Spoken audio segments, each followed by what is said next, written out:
ሰላም ሰላም ጤና ይስጥልኝ ውድ የፊደል ቲዩብ ፕሮግራም ተከታታዮች እንዴት አላችሁ? በያላችሁበት ሰላማችሁ ይብዛ። ለዚህ ቻናል አዲስ ከሆናችሁ በዚህ ቻናል አማርኛ፣ እንግሊዘኛ፣ ሂሳብና ሌሎችም ትምህርቶች ከጀማሪ እስከ ከፍተኛ ላሉ ተማሪዎች እያስተማርን እንገኛለን። የምናስተምርበት የትምህርት አማራጭ በኢሞ፣ በቴሌግራም፣ በዋትሳፕ፣ በጎግል ሚት እና ሌሎችንም አማራጮች እየተጠቀምን እናስተምራለን። ስለሆነም በየትኛውም ዓለማት ብትሆኑ መማር የምትፈልጉ ልጆች ስልካችን ታች ላይ ያለ ኢሞ፣ ቴሌግራም ወይንም ደግሞ ዋትሳፕ ላይ ደውላችሁ በመመዝገብ አማርኛ፣ እንግሊዘኛ እንዲሁም ሂሳብን በአጭር ጊዜ ማንበብ መጻፍ ትችላላችሁ ማለት ነው። ለዛሬ ትምህርት ደግሞ ይዤላችሁ የመጣሁት ባለ ሁለት ፊደል ቃላት ምስረታ ይሆናል ማለት ነው። እንግዲህ በዛሬ ትምህርታችን የአማርኛ ቃላቶችን ባለ ሁለት ፊደል የሆኑትን ብቻ ለይተን እንመማራለን። ለቻናሉ አዲስ ከሆናችሁ በቅድሚያ ላይክ፣ ሼር፣ ሰብስክራይብ እያደረጋችሁ ጀምሩ። እንዲሁም ቤተሰብ ሆናችሁም ደግሞ ያላደረጋችሁ ካላችሁ ሰብስክራይብ እያደረጋችሁን አሁን ቀጥታ ወደ ትምህርታችን እንገባለን። ኦኬ ከዚህ ጋር የምታዩቸው እዚህ ጋር ርዕሱ ምን ይላል? አማርኛ ቃላት ምስረታ ባለ ሁለት ፊደል ይላል።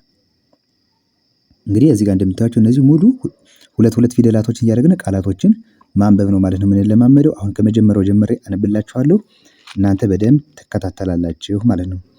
የመጀመሪያው እዚህ ጋር ምን ይላል? ቤት ቤት ይላል። አሁን ቤት ለማለት ሁለት ፊደሎች ተጠቅመናል። የመጀመሪያዋ ቤ ነች። ቤ ማለት የቤተሰብ አምስተኛ። ቀጥለን ደግሞ ት ነች። ት ማለት የተቤተሰብ ስድስተኛ።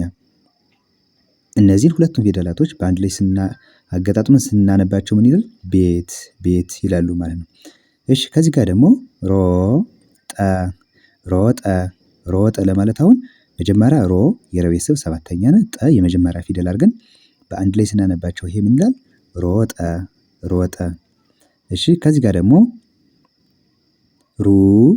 ሩጫ ጫ ሩጫ ይላል። ሩ ማለት የረቤተሰብ ሁለተኛ፣ ጫ የጨ ቤተሰብ አራተኛ። እነዚህ በአንድ ላይ ምን ይላሉ? ሩጫ ይላሉ። እሺ ከዚህ ጋር ደግሞ ቤቢ ቤቢ ቤቢ ቤ የበቤተሰብ አምስተኛ፣ ቢ የበቤተሰብ ሶስተኛ። አምስተኛ እና ሶስተኛ የበቤተሰቦች ናቸው። እነዚህን በአንድ ላይ ስናነባቸው ቤቢ ቤቢ የሚል ቃልን ይሰጡናል። ኦኬ ወደ ሁለተኛው መስመር ስንመጣ ደግሞ እዚህ ጋር ምን ይላል? ቢሮ ቢሮ ቢሮ ለማለት አሁን ሁለት ፊደል አሉ። ቢ የበቤተሰብ ሶስተኛ፣ ሮ የረቤተሰብ ሰባተኛ። በአንድ ላይ ቢሮ ቢሮ።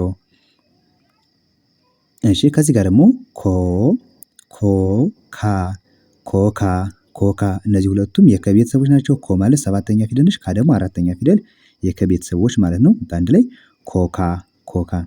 እሺ ከዚህ ጋር ደግሞ ኑሮ ኑ የነቤተሰብ ሁለተኛ፣ ሮ የረቤተሰብ ሰባተኛ። ደጋግመን እንዳየናት እነዚህ በአንድ ላይ ኑሮ ኑሮ። እሺ ከዚህ ጋር ደግሞ ዛሬ ዛሬ ዛ የዘቤተሰብ አራተኛ፣ ሬ ደግሞ የረቤተሰብ አምስተኛ ፊደል። እነዚህ በአንድ ላይ ዛሬ ዛሬ ይላሉ። እሺ ከዚህ ጋር ደግሞ ቢራ ቢራ ቢ የበቤተሰብ ሶስተኛ ብያቸዋለሁ። ራ ደግሞ የረቤተሰብ አራተኛ። በአንድ ላይ ቢራ። እሺ ከዚህ ጋር ደግሞ ጮኸ ጮ የጨ ቤተሰብ ሰባተኛ፣ ሀ ደግሞ የመጀመሪያ ፊደል በአንድ ላይ ጮኸ ይላል። እሺ ከዚህ ጋር ዞረ ዞ የዘ ቤተሰብ ሰባተኛ፣ ረ ደግሞ የመጀመሪያ ፊደል በአንድ ላይ ዞረ። ዝና ዝ የዘ ቤተሰብ ስድስተኛ፣ ና ደግሞ አራተኛ የነ ቤተሰብ ናት። በአንድ ላይ ዝና። እሺ ከዚህ ጋር ደግሞ ወጪ ጪ የጨ ቤተሰብ ሶስተኛ፣ ወጪ። ዘዴ ዴ ማለት የደ ቤተሰብ አምስተኛ፣ ዘዴ። እኔ ማለት የአ ቤተሰብ ስድስተኛ ፊደል ነች። ኔ ማለት ደግሞ የነ ቤተሰብ አምስተኛ ፊደል። እነዚህን በአንድ ላይ ስናነባቸው እኔ ይላል። እሺ ከዚህ ጋር ደግሞ ኖረ ይላል። ኖ ማለት የነ ቤተሰብ ሰባተኛ ነች። ረ ደግሞ የመጀመሪያ ፊደል ነች። በአንድ ላይ ኖረ። እሺ ወደዚህ ጋር ስንመጣ ደግሞ እዚህ ጋር ደግሞ ምን ይላል? ጻፈ። እሺ ከዚህ ጋር ደግሞ ቻለ ማለት የቸ ቤተሰብ አራተኛ ፊደል ነች። ቻለ። እሺ ከዚህ ጋር ደግሞ እሷ ሷ ማለት የሰ ቤተሰብ ስምንተኛ ወይም ደግሞ ዲቃላ ሆሄያት የምንላት ፊደል ነች። እሷ መ መቶ መቶ መቶ ቶ ማለት የተ ቤተሰብ ሰባተኛ ፊደል መቶ። እሺ ቀጣይ ደግሞ እዚህ ጋር ምን ይላል? ጠጣ ጠጣ ጣ ማለት የጠ ቤተሰብ አራተኛ ነች። ጠ ደግሞ የመጀመሪያ ፊደል ነች ማለት ነው። እነዚህ ማለት ላይ ስናነባቸው ጠጣ ጠጣ የሚል ትርጉም ይሰጡናል። እሺ ከዚህ ጋር ደግሞ ምን ይላል? ሎሚ ሎሚ ሎሚ ሎ የለ ቤተሰብ ሰባተኛ ነች። ሚ ደግሞ ሶስተኛ የመ ቤተሰብ በአንድ ላይ እነዚህ ስናነባቸው ሎሚ ሎሚ ይላሉ። እሺ ከዚህ ጋር ደግሞ ገቢ ገቢ ቢ ማለት የበ ቤተሰብ ሶስተኛ ፊደል ገ ደግሞ የመጀመሪያ ፊደል ነች። በአንድ ላይ ገቢ ገቢ።